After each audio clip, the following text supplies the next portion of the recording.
मित्रांनो, रामकृष्ण हरी. सध्या महाराष्ट्रामध्ये एक जास्तीत जास्त मोठा असा ट्रेंडिंग विषय होता, तो म्हणजे राज्यसभेचा तो 7वा उमेदवार. राज्यसभेवरती 7वा उमेदवार महाविकास आघाडीतून कोण जाईल यावरून अक्षरशः रान पेटवलं होतं.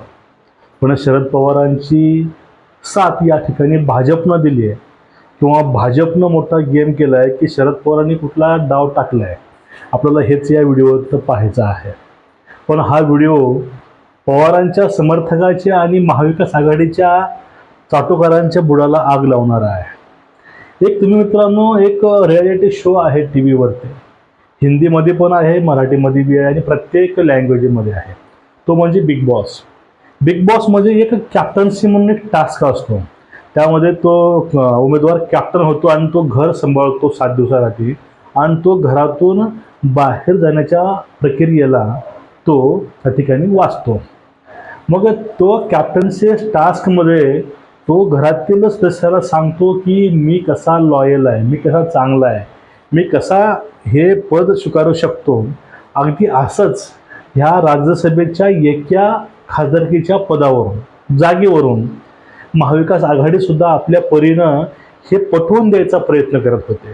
ठाकरे पटवून द्यायचे काँग्रेसला, राष्ट्रवादीला, राष्ट्रवादी पटवून द्यायची शिवसेनेला आणि काँग्रेसला, आणि काँग्रेस पटवून द्यायचं राष्ट्रवादीला आणि शिवसेनेला की आम्ही कसे बेस्ट आहोत. पण या ठिकाणी जागा एक आणि 3 दावेदार. मग अशामध्ये आदित्य ठाकरे हे पाठीमागे गुडघ्याला बाशिंग बांधूनच आले होते. ते एवढ्यापर्यंत ऐकले होते की काही झालं तर आम्ही आमचा दावा सोडणार नाही. त्यांच्या मते प्रियंका मॅडमला या ठिकाणी खासदार करायचं होतं. काँग्रेसची पण इच्छा अशीच होती. मग या ठिकाणी शरद पवार हे नाव बॅकफुटला आलं. शरद पवार आता काय करणार नाहीत. शरद पवारांचा बाजार उठला. ह्या म्हाताऱ्याला त्या लोकांनी बाजार दाखवला, किंवा ह्या राजकारणातून पवार नावाचं जे काही अध्याय आहे तो संपलाय, किंवा ते लावलेला पैलवान सध्या आता खिळखिळ झाला. पण जो काही नेमका कसा गेम पवारांनी ठरवला आहे, आता मीडियामध्ये बोललं जातं, पण कुठंतरी याच्या मागं मास्टर माइंड हे अमित शहा आहेत, भाजप आहे, हे विसरून चालणार नाही.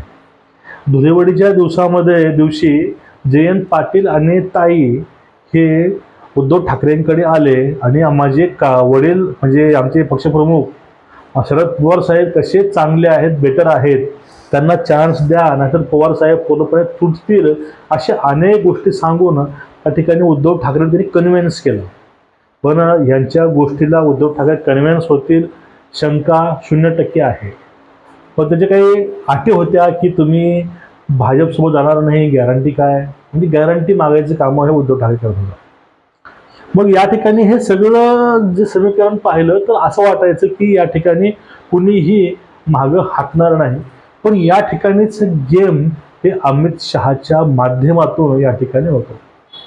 कारण जे आपले रवींद्र चव्हाण आहेत भाजपचे प्रदेशाध्यक्ष, त्यांच्या मार्फत त्यांना सांगण्यात येतं की जर शरद पवारांना जर उमेदवारी भेटली नाही तर ही निवडणूक बिनविरोध होणार नाही, आपण शरद पवारांना निवडून आणू, किंवा जे काही 7 जागा आहेत ह्या 7ही जागा या ठिकाणी आपल्याकडेच असतील. तसं काय, कारण त्यांनी 4 उमेदवारांच्या नावं त्यांनी घोषित केले होते. पहिले 3, ह्या 3मध्ये मित्रपक्ष आणि हे महाविकास आघाडी जर या ठिकाणी जर पूर्ण डावं टाकले असते, पूर्ण एकमेकांना कन्व्हिन्स करून, अनेक हालचाली करून, या ठिकाणी काहीही करून अमित शहांनी आणि महाराष्ट्रातील नेत्यांनी या ठिकाणी 7वी जागा पण आणली असते. मी 2 दिवसापूर्वी व्हिडिओ केला होता की देवेंद्र फडणवीस फक्त वाट बघत आहेत. ज्या दिवशी शरद पवारांना उमेदवारी जाहीर नाही झाली, त्या ठिकाणी डावललं गेलं तर देवेंद्र फडणवीस डाव टाकतील आणि ती 7वी जागासुद्धा गायब करतील.